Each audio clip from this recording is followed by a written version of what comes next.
Renato finally realized that Lapino was a traitor to the cause, and maybe Renato could use that somehow.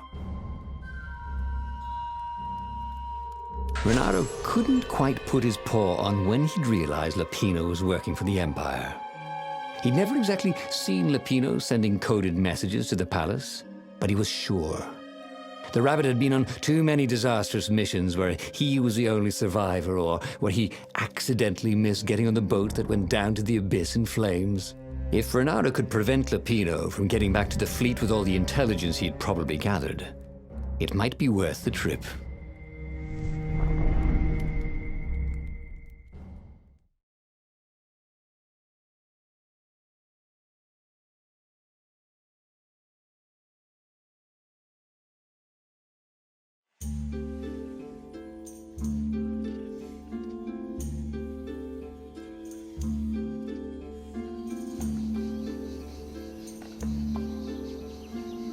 How had they come to this? They'd been on so many adventures together. Lapino had talked Renato out of prison at least 4 times, and Renato had rescued Lapino from at least 2 lynch mobs.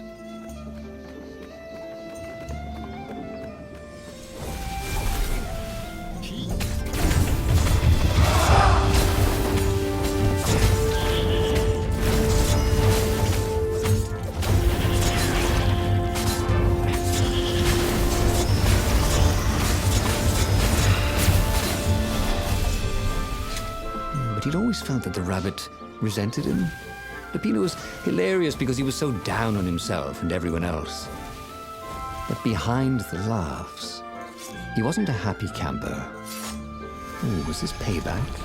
Or did the Empire have his little white tail in a vice?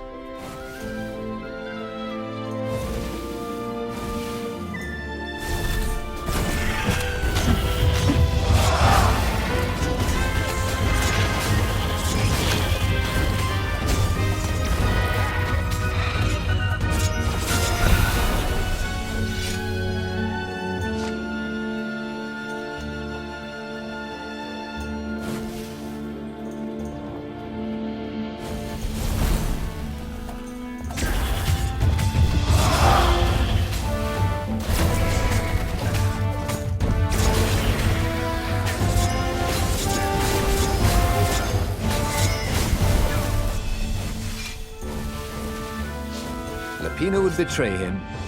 The call was dangerous. Now, Renato had a fleeting idea that the 2 ideas went together somehow. And then it was gone again. Damn ideas. They never stuck around when you needed them.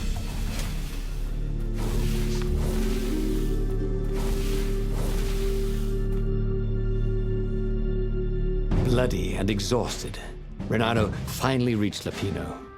The rabbit was practicing shuffling his favorite deck. Now that he knew what the rabbit was, there were a few things about him that Renato didn't find so amusing anymore. You sent me an urgent message saying that you're in danger. Oh, I am. The ravens are coming. Now, I got a clever plan to kidnap Zenobia. Renato wanted to clap shackles on the rabbit and shout, "You're a traitor, and I'm not falling for it." But if there was one thing Renato was sure of, it was that the core of the Sky Ripper was dangerous mostly to its user.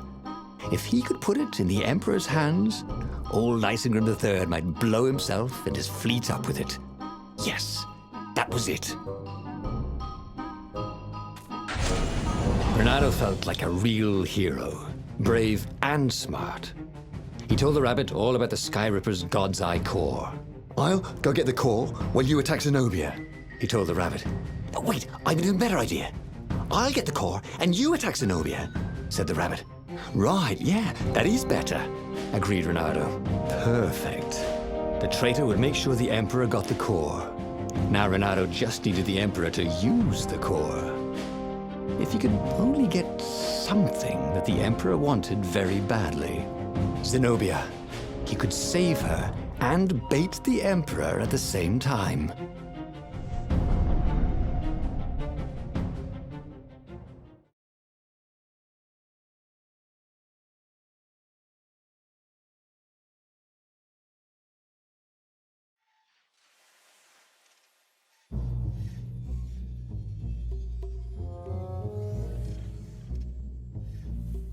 Right. Now, all Renato had to do was fight his way through Zenobia's invading troops, sneak onto her ship and into her bedroom, and kidnap her without any of her dozens of guards alerting her. Then he would rely on her love for him to convince her how evil her father was, so she'd run away with him instead of going back to her father, who was going to blow himself up. It did sound a little risky. But Renato had a feeling it would work out somehow. It always did.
Renato was halfway to Zenobia's encampment when Lapino showed up. He was disheveled and distraught. They jumped us. I barely got away. Oh, they got the core. Oh, it was all going according to plan, thought Renato. Now he just needed Zenobia on his side. Yes, that was even better. The Iblis Stone. Zenobia could get it. And then the Emperor would have to pursue them. Wait. No. The gem would corrupt anyone, even her. That's it, he thought. Even Lapino. Even though Lapino was already a traitor. It would turn him against his secret master, the Emperor. He would try to make himself Emperor. And the Emperor would have to defend himself with the core. Boom. He was a super genius. This is terrible, Renato told the rabbit. If only I had gone for the Iblis Stone. But now it's lost in enemy territory. He handed Lapino a map. It gives the bearer so much power. We can only hope the Emperor never finds it. What was that? Said Lapino. I think someone's following us. I didn't hear anything. Rabbit ears. You go on ahead. I'll check it out. And with that, Lapino hopped off with the map.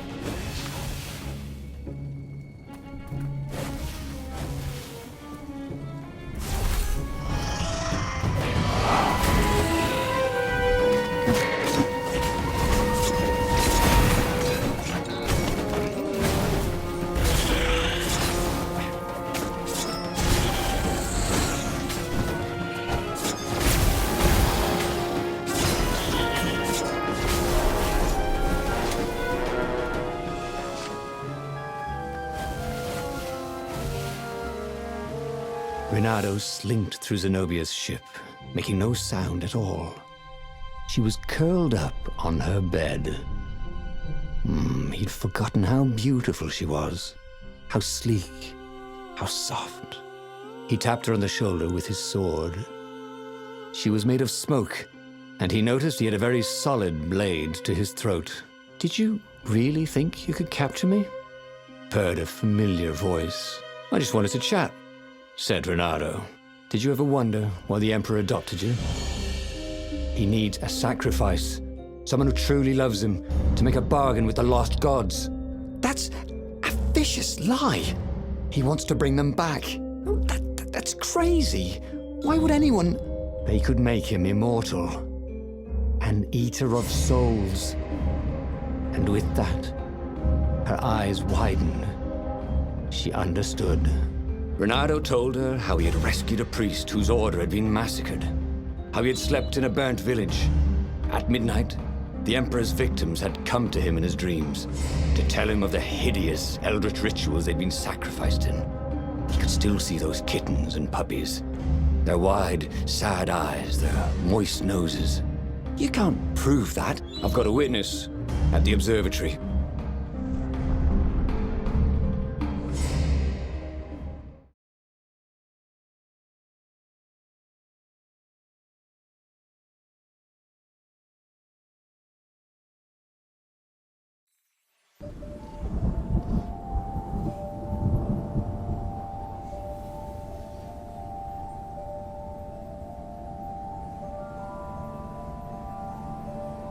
He couldn't tell her, not yet, why he was really here.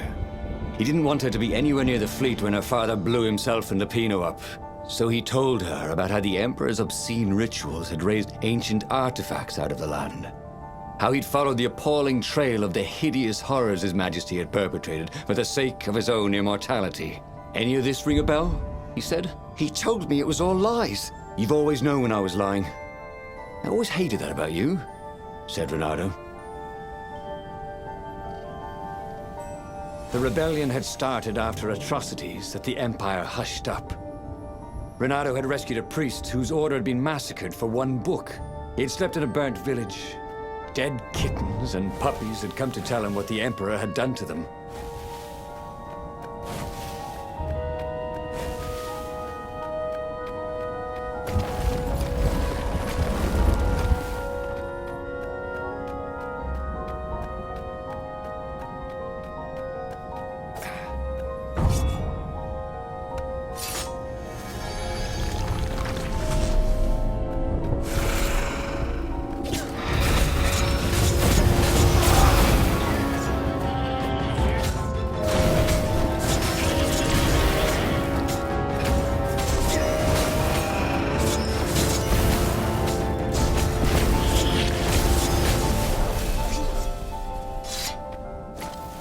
Don't you think I'd know if my father started practicing black magic?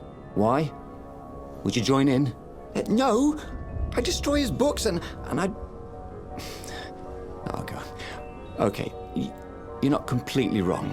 They've resurrected one of his victims. Well, look, it's not exactly alive, but it can talk. A true witness, she said.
The observatory was a burning hulk. Dead scientists and black feathers everywhere. The ravens had taken special care to burn the reanimated witness to cinders. Zenobia stared at the carnage. He didn't want me to hear the witness, did he? I guess not. What's your plan? She asked. So, Renato explained his brilliant gambit. Sending Lapino to get the Iblastone, become super powerful and corrupted, provoke the Emperor into using the core against him, thus blowing up both of them, and hopefully the fleet too. Let me visit your council, she said, shaken. I want to help. Could he really trust her?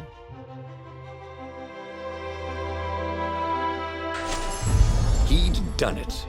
He'd made Zenobia see how evil her father really was. He wished she didn't feel this urge to join in the rebellion. After all, he'd taken care of the Emperor, right? Yeah, but she'd always been conscientious like that. She told him she had to go somewhere first. So Renato gave her the location of the secret base, and they agreed to meet in the ruins. He had a very good feeling about this.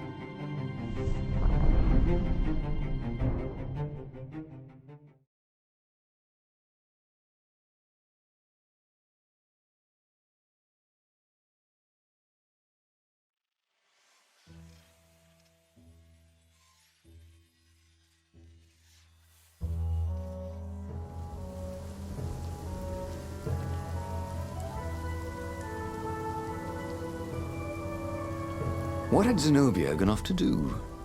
What was more important than meeting the rebel council? Had he made a mistake, sending her to the ruins? No. He knew they could trust each other. He could trust her because she never broke her word. And she could trust him because she could see right through him. Well, she'd probably be there well before him. She at least didn't have to fight her way through rainstorms of ravens.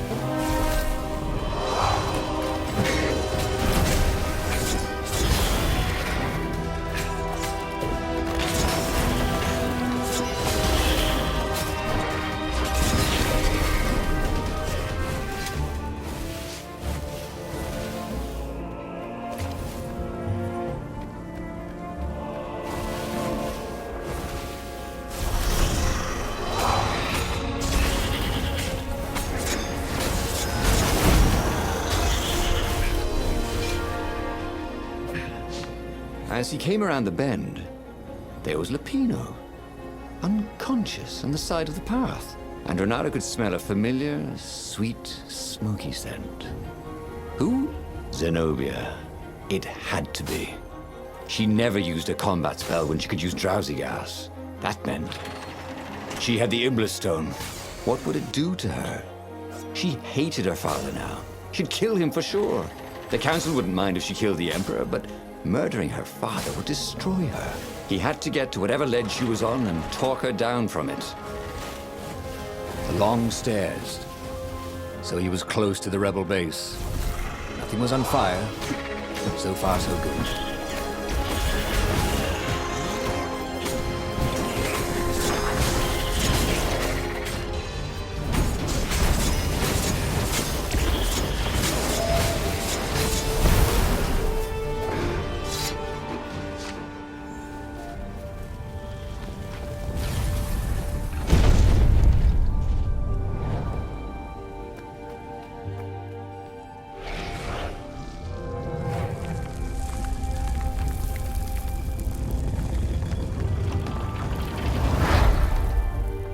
Everyone in the council chamber was dead. Zenobia stood shivering in the courtyard, drenched in blood. Why? He managed. They started arguing with me. I lost my temper and I wanted their blood. Well, not me. The stone did. Why did you take it from Lapino? I had a plan. You had a stupid plan, she said. I'm going to go kill my father now. No, you can't. You'll just take his place. You'll become worse than him. Get out of my way, or I'll kill you too. You won't kill me. he said. And I won't let you kill the Emperor. Enraged, she raised the sword. You hate him too? He could sense the Iblastone, yearning for his death. But she didn't strike. If you kill him, he'll destroy you. I know you. Shut up! She shouted, her sword trembling. I won't lose you again. Not for anything. Get away from me, he said, and he was very close. I can't lose you again. And he was in reach of her sword now. I hate him! I hate you too! I love you, he said for the very first time. And then she was weeping. He was holding her. The sword had dropped from her hand. He glanced at the Iblastone. It was no longer the black of the void. It looked like coal. No. It glowed, like a cinder. It was crackling, burning, crumbling into ashes. You've always loved me, haven't you? She said. She was weak. The stone had taken so much from her. Always, he said. She staggered as he helped her up. Let me take you away. Where? The island of Avellone. The sisters will heal you. He'll follow us. Then we need the Farfarer, the fastest ship in the Empire.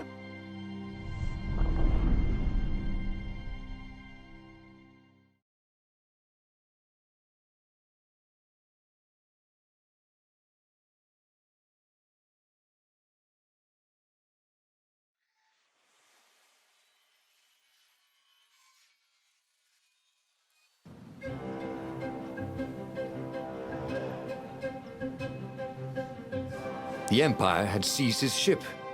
They'd have to take it back.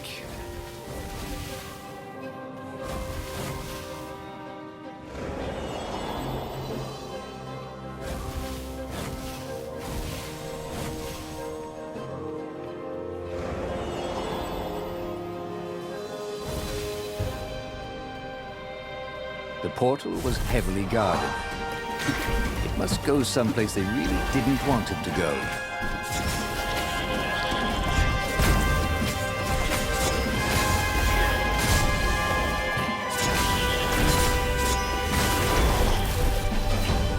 Zenobia was in no shape to fight. But he never fought so well. He wasn't fighting for money or loot or a cause. He was fighting for her. For them. His sword danced, his feet flew, and the ravens recoiled from his ferocity.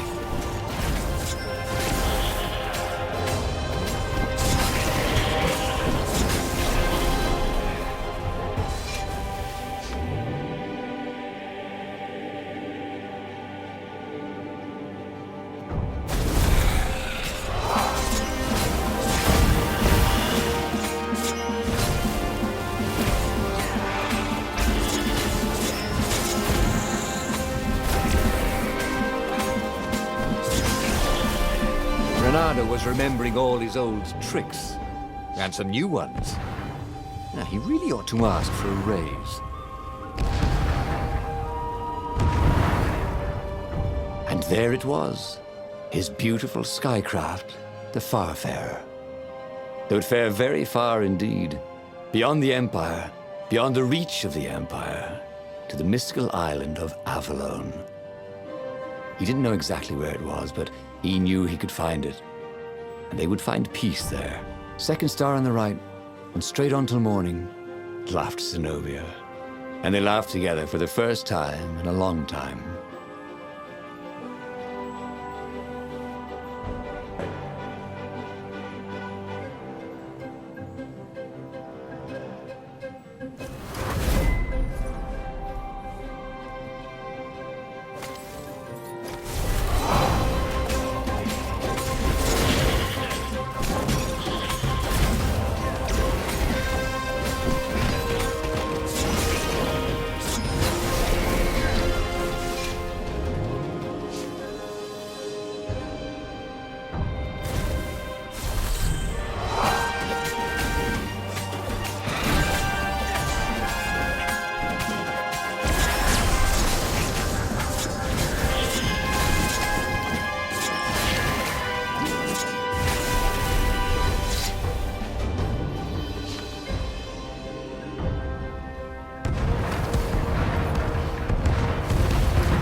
But they did not go unnoticed. Scout ships lifted off, and the long lance of the Imperial flagship. Bernardo turned downwind to gain speed. The Raven ships could pursue, but they couldn't close. The Farspeaker croaked, "You return her and live!" "Go sacrifice yourself," yelled Bernardo. "Then you won't have her either." On the flagship, the Emperor was readying some arcane weapon. It couldn't be. It was the core. A devastating beam lanced out of the flagship. Bernardo zigzagged wildly to keep the Farfare out of it. Now the Raven scout ships were closing the distance, and the beam was getting closer too. Then came a blinding flash, and the air was searingly hot all around him. There was a thunderous, deafening roar. He could smell burnt oak and burnt feathers and burnt flesh. But when he could hear and see again, they were alive and unhurt. And they were alone in the sky. Zenobia embraced him. They had done it. Through luck and through love, they had won the war. "Avellone, here we come," he said as he held her arms wide in the prow of the boat and let her feel its speed. "Maybe the real Avellone is wherever we're together," she said. And so, after a bit of an argument, Bernardo and Zenobia went to one of the two Avellones. The one shrouded in mists, or the one in their hearts. But which one they went to, I'll never tell. He'd done it. He'd forged his own destiny. Well, he hadn't actually done it, but he knew what he would do. Bernardo smiled at the book. He practically wanted to kiss it. The kid's sacrifice hadn't been in vain. He'd saved the book and saved the world. Bernardo owed him and his mother so much. Bernardo lowered the mainsail and let the Farfarer shoot forward in the breeze. Second star to the right, and straight on till morning. This time, he would win.